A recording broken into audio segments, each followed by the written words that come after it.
لیکن افسوس کہ مسلمانوں کے پاس اپنا اسلامی ایجوکیشن سسٹم آج کھڑا نہیں ہے. افسوس کی بات ہے کہ اسلام کے ماننے والے 2.5 لاکھ روپے ڈونیشنز دیتے ہیں اسکولوں میں، لیکن آج ہمارے پاس خود کا ایجوکیشن سسٹم نہیں ہے. بہرحال میں آپ سے یہ بات نہیں کرنے آیا، میں آپ کو یہ بتانا چاہ رہا ہوں پہلے اپنی نیت درست کریں. جو بھی کام کریں اللہ رسول کی رضا کے لیے اور خود پیش قدمی کریں. تھوڑا اپنے انا کو فنا کریں کہ ہم علماء اکرام کے پاس جائیں.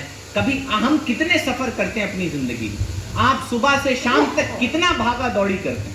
آپ پیسے کے لیے، رزق کے لیے، بچوں کے لیے، اولادوں کے لیے، بیوی کے لیے، ماں کے لیے کہاں کہاں کا سفر آپ نہیں کر جاتے ہے نا.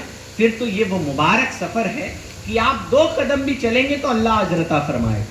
آپ اپنا دین سیکھنے کے لیے 2 قدم چلیں گے تو اللہ اجر عطا فرمائے ہے نا. تو پھر ہمیں اپنے دین کے لیے خود پیش قدمی کرنی ہوگی، خود کرنی ہوگی. خود ہمیں یہ نہیں انتظار کرنا کوئی مبلغ آئیں گے، کوئی عالم آئیں گے. انشاءاللہ ہم ضرور آئیں گے آپ کے وہاں، ضرور آپ کو بتائیں گے. اور کسی اہتمام کی حاجت نہیں. جب آپ کو اللہ رسول کا ذکر سننے کا من کرے، ایک بار ہم لوگوں سے باتیں کر لیں، ہم آپ کے گھر آ کے سنا دیں گے انشاءاللہ. آپ ہمارے گھر آ جائیں، ہم آپ کو سنا دیں گے. جب اللہ رسول کی یاد آ جائے، کتنی اچھی بات ہے کہ ہمیں دن بھر میں اپنے موبائل کی یاد آ جاتی، بچوں کی یاد آ جاتی، بیوی کی یاد آ جاتی، ماں کی یاد آ جاتی، ہمیں اللہ رسول کی یاد نہیں آتی. ہمیں اپنے نبی کا ذکر سننے کا من نہیں کرتا. پھر ہم بڑی مشکل سے بیٹھتے ہیں تو لوگ اس پہ بھی بدعت کے طعنے دے، لوگ اس پہ بھی کفر کے فتوے تناتے پھر. تو پھر یہ غلط بات ہے. آپ کو خود پیش قدمی کرنی ہے، آپ کو خود آگے بڑھنا ہے. آپ کو انتظار کسی چیز کا نہیں کرنا. موت آپ کے سامنے کھڑی، کب آ جائے کوئی پتہ نہیں، کوئی پتہ نہیں. تو ہم 1500 سالہ عید میلاد النبی ایسے منائیں کہ اپنے نبی کے لیے اپنے دلوں میں محبت کا جذبہ پیدا کریں، اور اپنے بچوں کے دلوں میں بھی کریں، اپنی نسلوں کے دلوں میں بھی کریں. ان کو بتائیں کہ ہم عید میلاد النبی. آپ اپنے بچوں، بڑی شکایت ہے ہمیں آج کے ماں باپ سے کہ وہ اپنے بچوں کو لے کر جلوس میں ضرور جاتے ہیں.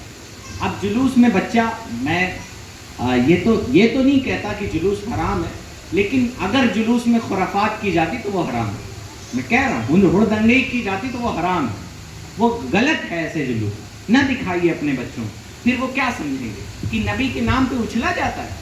نبی آج بتائیے، غیروں کا مقابلہ کرنے کے لیے آج مسلمانوں نے 10 ڈی جے بنوائے، لائٹیں چمک دھمک، جیسے لگتا ہے کہ وہ جیسے ڈانس وغیرہ کرنے والی جو عورتیں آتی ہیں تب ایسی لائٹیں سجائی جاتی. مت دکھائیے اپنے بچے کو تیار کیجئے، اپنے رشتہ دار کے وہاں لے کے جائیے، پوچھے کیوں جا رہے ہیں.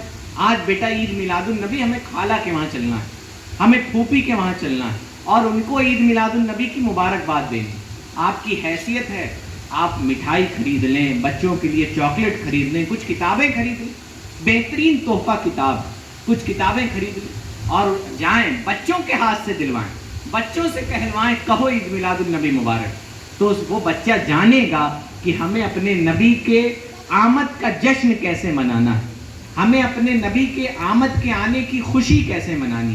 تو ہمیں اپنے نبی کا ذکر کر کے یہ خوشی منانی. ہم کوئی ہڑدنگی نہیں کریں گے. بتائیے کتنے افسوس کی بات ہے کہ ابھی تک تو ہم آپ شادی بیاہ کے نام پہ ناچتے تھے، شادی بیاہ کے نام پہ اچھلتے کودتے تھے، لیکن آج ہم اللہ رسول کے نام پہ ایسا کرنے لگے.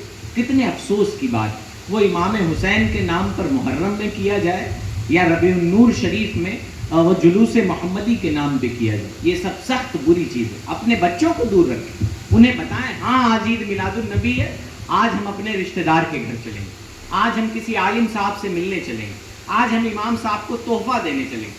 تحفہ دیں، ایک دوسرے کو تحفہ دیں.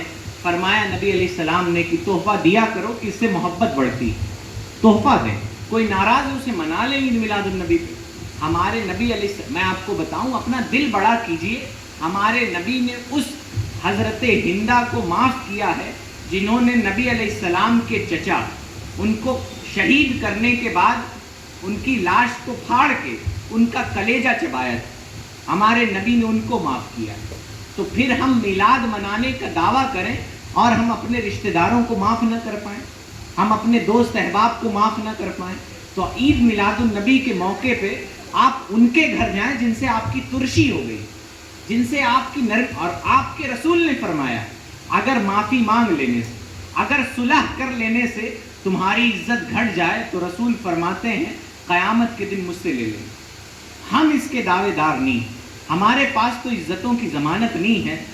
رسول اللہ نے فرمایا اگر آپ کی عزت صلح کرنے کی وجہ سے، معافی مانگنے کی وجہ سے گھٹ جائے تو رسول نے فرمایا قیامت کے دن وہ عزت میں دے دوں گا۔ رسول اللہ ضمانت لیتے ہیں کہ آپ کی عزت نہیں گھٹے گی، جھکنے سے آپ کی عزت نہیں گھٹے گی۔ حضرت امام حسن و حسین میں ایسی پائے کی محبت، میں آپ کو ایک واقعہ بتاؤں، بڑا پیارا واقعہ، سن رہے ہیں نا آپ لوگ پیچھے والے بھائی؟ دیکھیے کرسی پہ ہم اس لیے نہیں بیٹھے ہیں کہ ہمیں کوئی تکلیف تھی، پیچھے والے لوگ دکھ نہیں رہے، بس اسی لیے کرسی پہ بیٹھے تھے، اور اب دکھ رہے ہیں، امید ہے ہم بھی دکھ رہے ہوں گے پیچھے والوں۔ تو ایک بار درود پاک پڑھ لیں، اللہم صلی علی سیدنا مولانا محمد وآلہ